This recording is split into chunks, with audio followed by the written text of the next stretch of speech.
Hello student, हम part number 4 पढ़ने जा रहे हैं जिसका शीर्षक है दीवानों की हस्ती। और इसके कवि हैं भगवती चरण वर्मा। आइए हम कविता पढ़ते हैं। हम दीवानों की क्या हस्ती है, आज यहाँ कल वहाँ चले, मस्ती के आलम साथ चले, हम धूल उड़ाते जहाँ चले, आए बनकर उल्लास अभी, आंसू बनकर वहाँ चले अभी, सब कहते हैं रह गए अरे तुम कैसे आए कहाँ चले, किस ओर चले यह मत पूछो, चलना है बस इसीलिए चले, जग से उनका खूब लिए चले, जग को अपना कुछ दिए चले।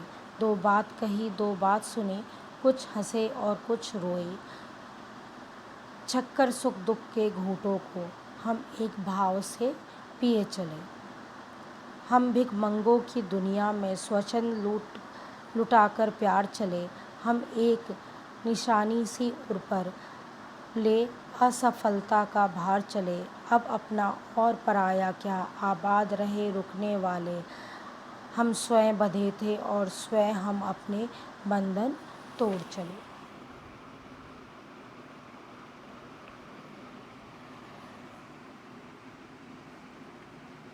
इस कविता का व्याख्या 2 पैराग्राफ का।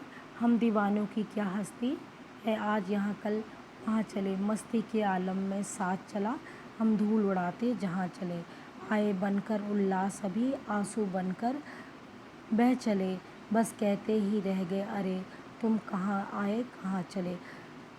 इसकी व्याख्या इस प्रकार है। प्रस्तुत पंक्तियों में कवि भगवती चरण वर्मा जी कहते हैं कि दीवानों का मस्त मौलापन का वर्णन किया है। दीवानों का जीवन ही में आनंद ही सब कुछ होता है। वो जहाँ जाते हैं अपने साथ आनंद और उल्लास को आनंद और उल्लास को भर देते हैं लोगों के जीवन में। जिस प्रकार हवा अपने साथ धूल उड़ाती चलती है, ठीक उसी प्रकार दीवानों की मस्ती का आलम उड़ाते चलते हैं। जहाँ भी जाते हैं उल्लास और खुशियाँ भर देते हैं। लोग भी उनके आने से आनंदमय हो जाते हैं, खुश हो जाते हैं। संसार की कठिनाइयों को दीवाने लोग धूल समझकर उड़ा देते हैं। लोग कहते हैं कि दीवाने इतना घुल मिल जाते हैं कि उनके चले जाने के बाद जाने पर व्यक्ति रोते हैं। दीवाने से बिछड़कर लोग दुखी हो जाते हैं और पूछते हैं तुम इतनी जल्दी आए थे और इतनी जल्दी कहाँ चले। आगे 2 पैराग्राफ की फिर से व्याख्या देखते हैं। किस ओर चले यह मत पूछो, चलना है बस इसीलिए चले, जग से उनका कुछ लिए चले, जग को अपना कुछ दिए चले। दो बात कही दो बात सुनी, कुछ हंसते और फिर कुछ रोए, छक्कर सुख दुख के घूंटों को हम एक भाव से पिए चले। इन दोनों पैराग्राफ की व्याख्या इस प्रकार है। कवि का कहना है कि दीवाने के आनंद का मार्ग है, वह तो बताना नहीं चाहते, वे केवल आनंद के मार्ग पर ही चलना चाहते हैं। उन्हें चलना है इसीलिए चलते हैं, गति ही जीवन है और जड़ता मृत्यु, मतलब रुक जाना मृत्यु को प्राप्त होना है। इस भाव को वे मानते हैं। संसार में जो कुछ भी है उसे वह ग्रहण करते हैं, वह अपने आप लेते हैं, उनमें वह समरूपी वापस कर देते हैं और जितना उन्होंने लोगों से लिया है उसे वापस कर देते हैं। दीवानों का मूल मंत्र है और जीवन में सुख दुख, रात दिन, खुशी और गम में जीवन बिताते हैं, लेकिन दीवाने उसे अनासक्त रहते हैं।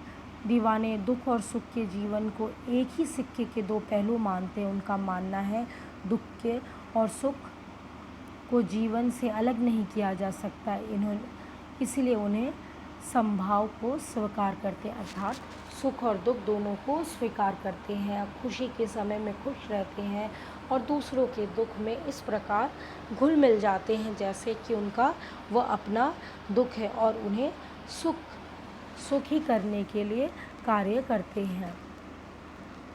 लास्ट के 2 पैराग्राफ के भावार्थ हम देख लेते हैं। हम भिखमंगों की दुनिया में स्वच्छंद लुटाकर प्यार चले, हम एक तिनके सी उर पर ले असफलता का भार चले। अब अपना और पराया क्या, आबाद रहे रुकने वाले, हम स्वयं बंधे थे और स्वयं हम अपने बंधन तोड़ चले।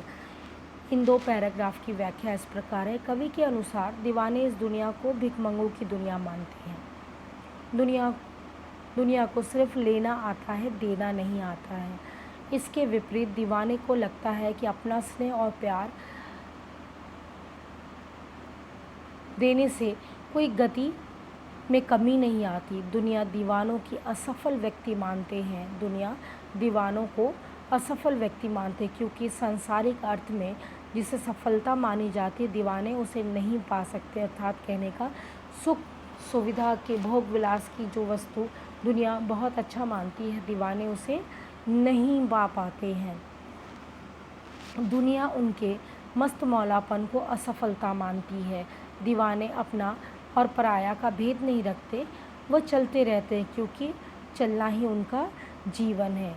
जो व्यक्ति जड़ हो जाता है या रुक जाता है, वो उनके लिए दीवाने सफलता और आबाद रहने की कामना करते हैं। दीवाने संसार में रहने और जीवन यापन करने के लिए नियम स्वयं बनाते हैं, उसी के अनुसार चलते हैं।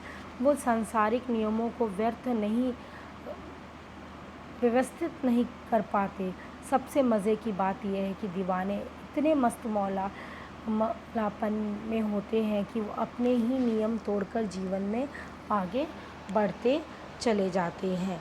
कहने का अर्थात है, जो दीवाने व्यक्ति हैं दूसरे के सुख को अपना सुख और दूसरे के दुख को अपना दुख मानते हैं और समाज में और जीवन में परिवर्तन, सभी के जीवन में परिवर्तन लाने के लिए हमेशा तत्पर रहते हैं।